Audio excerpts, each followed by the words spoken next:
Once upon a time, in the village of Uneze, there lived a young girl named Ijeoma. Ijeoma was a cute little girl whose laughter was one that would make you smile. Her mother had passed on a few months after her birth, so her father had remarried after her mother's death, bringing a woman named Ogechi into their home as Ijeoma's stepmother. Ogechi was not kind-hearted and warm towards Ijeoma. She was jealous of how Ijeoma's father doted on her and took care of her, and this jealousy twisted her heart, turning her into a bitter and cruel woman. Ogechi would often find opportunities to maltreat Ijeoma, like giving her very small portions of food whenever her father was not around, beating her for wetting her pants, and constantly abusing her. Little Ijeoma couldn't tell her father because she was just a child. Despite Ogechi's maltreatment, Ijeoma never lost a smile as a little child. She was always happy and cheerful. Because, come to think of it, what does a 3-year-old child knows or understands? Soon, Ogechi got pregnant and had her own child, a baby girl whom they named Olamma. From the day Olamma was born, Ogechi treated her right and doted on her. She always put her daughter Olamma first. Ijeoma would be given food only after Olamma and Ogechi had eaten.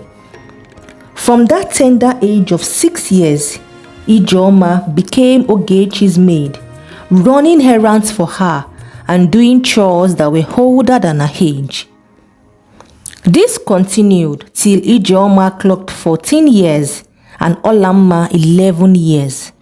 By this time, Ogechi had given birth to 2 more children, 2 boys. Ijeoma's father, who by now knew about the maltreatment Ogechi meted out to Ijeoma, but couldn't do anything about it because he was sick, always encouraged her and told her to see them as a form of training. He always taught her and Olamma about the values of hard work, contentment, kindness, and compassion. Ijeoma always listened to her father's teaching. Moreover, he was the only friend she had in the house, because Olamma too didn't make staying in the house easy for her. She was always on the side of her mother and always reported Ijeoma to her mother even when she was the one who was wrong. The jealousy and sisters' rivalry from Olamma to Ijeoma was so much that most times Ijeoma preferred to be out of the house than to be in the house. As the years passed, things remained the same, but Ijeoma's father fully recovered not long after and could minimize the maltreatment Ijeoma was facing. One early morning, as the cock crowed, the village crier passed information around the village that the king's daughter needed to choose maidens that would serve her in the palace. For this reason, the king wanted every young girl between the ages of 15 to 20 years to come to the palace and stay for a few days, so the princess would choose her maidens. Ijeoma was so happy when she heard this, because this meant she would get to make new friends and stay out of the way of her wicked stepmother and stepsister.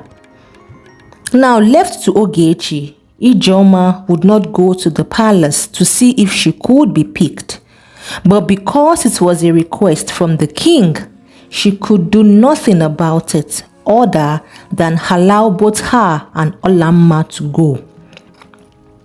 When they got to the palace, the princess immediately took a liking to Ijeoma because of her infectious smile and jovial attitude. But she did not show it to her so as not to make Ijeoma relaxed and not prove herself worthy to be chosen to be amongst her maidens. All the girls were put together, and day by day, the princess filtered out those who had failed some task given to them. Olamma tried to get the favor of the princess, but it proved abortive. Ijeoma, on her own, day by day, proved herself to be compassionate, kind, hardworking, and useful to the princess, and she passed all the tests that were given to her. This made the princess to further take a deep liking to her, but still, she did not show it to Ijeoma. On the final day of the selection, by now there were only 5 girls left, of which Olamma and Ijeoma were part of the girls left. The princess was to pick 3 girls because she needed only 3 maidens. 1 girl as a personal maiden and the other 2 for other things she needed done around the palace. For the final test to select 3 out of the 5 girls, the king ordered his guards to put an expensive piece of jewelry in each of the girls' rooms unknown to the girls. He wanted to see if any one of them had the capability to steal from them. Because there were 5 girls left, the king had told his guards to assign a girl to a room. Now, this piece of jewelry was made and placed to appear that it was worthless and won't be noticed should it go missing. On this final day, the king called the princess and told her to choose the 3 maidens she would like, and she chose Ijeoma and 2 other girls. This meant that Olamma and the other girl would be let go. While waiting on the palace grounds, the guards searched the rooms of Olamma and the girl that was not picked, and they found their jewelry where it was kept. This meant they had passed the theft test. The other 2 girls selected alongside Ijeoma too passed the theft test. But when it came to Ijeoma's turn, her secret jewelry was not found when her room was checked, which meant that she had failed the theft test. The king summoned Ijeoma and asked about the jewelry. Looking confused, she replied that she did not see any jewelry in her room. This was when it dawned on all the 4 girls that they were tested for theft. The princess was disappointed in Ijeoma because she was the one she was looking at to make a personal maiden. Ijeoma pledged her innocence again. She was even thoroughly searched by a female guard, of which no piece of jewelry was found on her. The king then ordered Ijeoma to be kept in the palace prison, pending when she would confess, and a punishment given to her for stealing from the king. While all this happened, Olamma and the other girl were congratulated for passing the theft test, and even given the same secret jewelry kept in their rooms as a reward for passing the test. As Olamma and the other girl left the palace and stepped out to the courtyard, the princess's little niece, running playfully, ran into Olamma, which caused her to trip and fall, and all that was on her fell to the floor. Her reward jewelry fell. Seeing what had happened, everyone present looked at Olamma in fear, thinking she had hurt herself. The palace guards walked up to her in order to assist her up and pick the piece of jewelry that fell from her, when they noticed it was 2 pieces instead of 1. They knew that they were given a piece of jewelry as a gift, so how come Olamma had 2 pieces? Upon taking a closer look, they found out that it was the same missing jewelry from Ijeoma's room that fell from Olamma's possession. Now, every jewelry was uniquely marked, even though they were all made to look exactly the same. So it was easy to identify if a very closer look was taken to know whose girl's room a jewelry was taken from. Neither Olamma nor the other girls knew that they would be given anything as a reward, even if they were not chosen.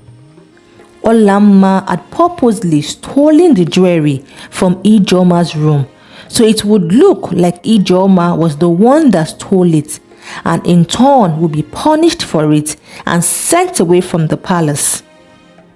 Unknown to anyone in the palace, Olamma had heard whispers from two of the palace servants that Ijeoma was the one the princess loved the most, and she had also seen the palace guards when they put the jewelry secretly in their rooms. Had the little girl not run into Olamma, Ijeoma would have been punished for an offense she knew nothing about. But her pure heart fought for her and exposed Olamma. When words got to the king, he was angry and punished Olamma by sending her off to work at the village farm as a slave for 2 years. The princess apologized to Ijeoma and made her a personal maiden.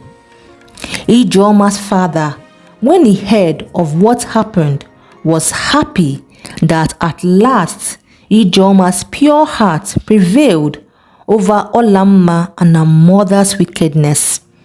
His respect and possession in the village became more, as everyone soon knew and heard about what transpired in the palace. Ogechi became a laughingstock in the village.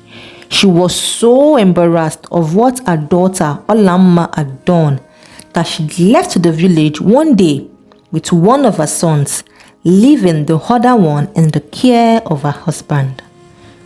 Now, the lesson to take home from this story is that being kind and doing good, no matter what, will always yield good fruits. If not now, later it would. Also, a bad character would get you nowhere in life. Thank you for listening. I hope you enjoyed today's story.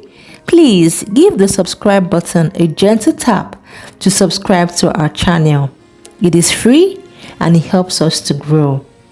Also, kindly encourage us by giving this video a thumbs up. It helps us to grow and supports us. Thank you once again.